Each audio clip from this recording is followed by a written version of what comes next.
right, so moving on to the next question. How can we use NLP to understand our self communication?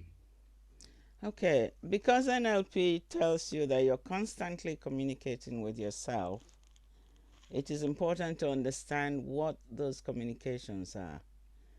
Um, Again, the purpose of NLP in coaching is to enable you to be more positive in your attitude towards life.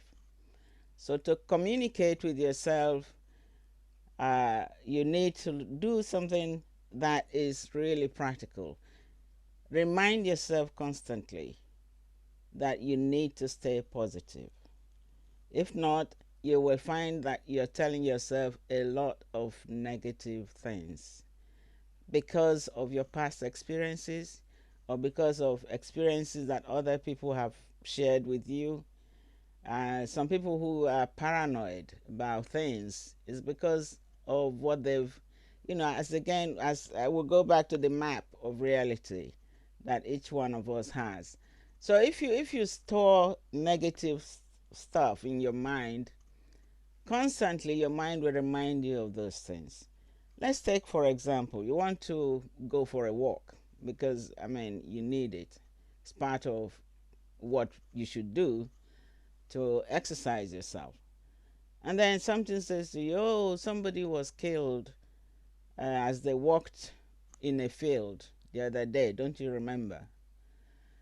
Well, yeah, you will say, yes, I remember, but I'm me. I'm not that person.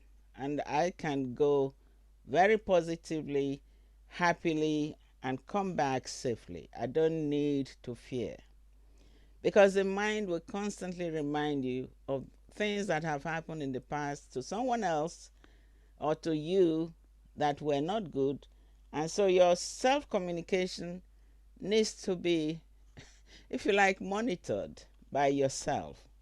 Because if you don't monitor your self communication, you're going to create such negative life for yourself because the mind is constant. The subconscious mind remembers everything that was bad in the past.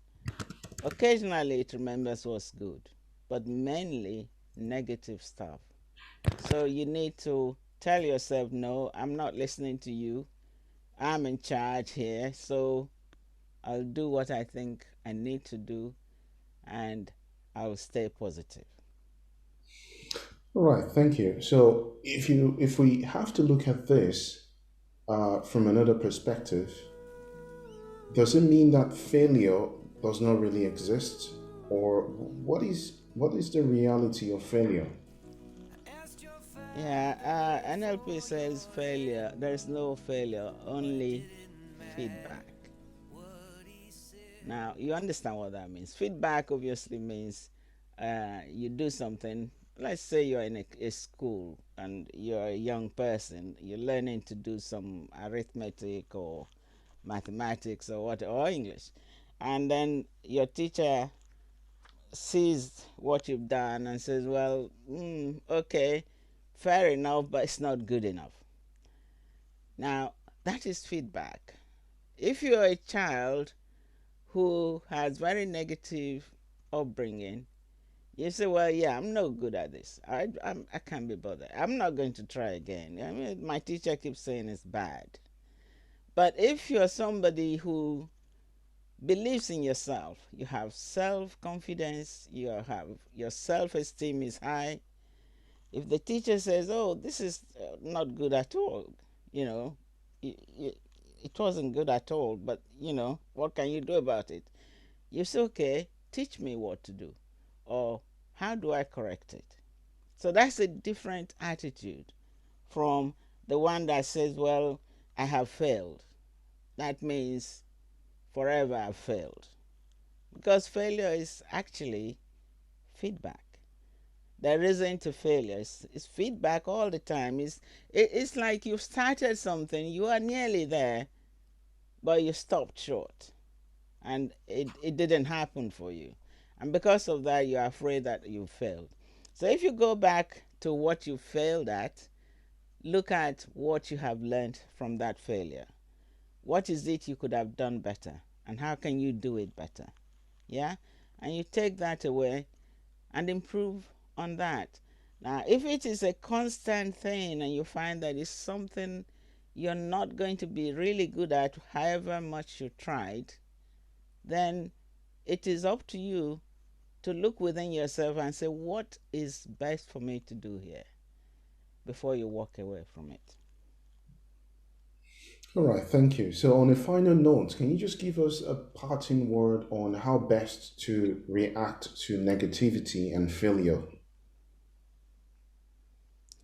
Okay, how do you react to negativity? I've had negativity in my life a few times. When things happen, well, it depends on you as an individual, frankly. If you're fairly spiritual in your life, you can take a moment or some time to reflect on what has happened and ask God for help to move on.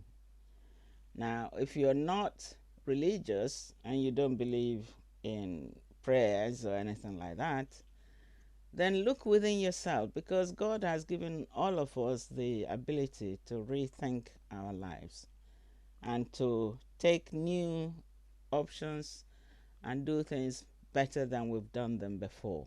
But if we give up so soon, because we've had negativity or because we've had failure, then we're not going to move forward, are we? We're just going to remain where we are, and the world moves on. The days don't wait.